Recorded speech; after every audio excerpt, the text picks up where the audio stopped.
La station, c'est une réponse, une continuité à un premier projet qu'on a fait en 2018 où en fait on est parti explorer une frontière poreuse, une frontière en mouvement qui est celle qui se situe entre la Grèce et la Turquie. Et cette année, l'idée, c'est de parcourir le paysage, mais maintenant de manière immobile. Là, en fait, on s'installe aussi dans un territoire où, quelque part, le Sancy, c'est un point où on est au plus loin des frontières françaises, en fait. Donc la station, on va l'habiter chacun notre tour une semaine pendant toute la durée d'Horizon Sancy. On va en tenir une permanence, c'est-à-dire que tous les jours, notre mission à nous, c'est d'allumer le phare. Si on n'est pas là, le phare n'éclaire pas.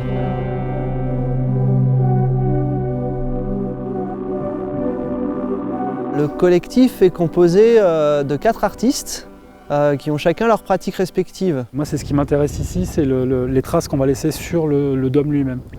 C'est-à-dire comment il va évoluer, comment on va le faire évoluer, comment avec le temps, les intempéries, il va bouger, et nous, il va falloir qu'on répare. Marina a plus un travail autour de l'écriture. Vincent, lui, c'est un sportif qui vit le paysage beaucoup par l'expérience du corps.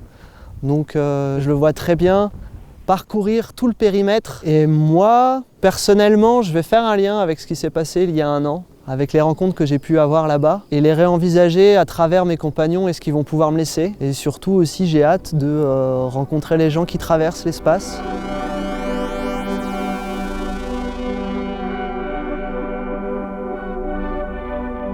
Quand on a découvert Horizon Sancy, c'est tout de suite on a accroché la question de ces 4 mois, la question de ce paysage qui est découpé entre réserves naturelles, agriculture, tourisme. Et en fait, en visitant les sites d'Horizon Sancy, ça nous est venu très naturellement le fait qu'il fallait en fait habiter cet endroit-là.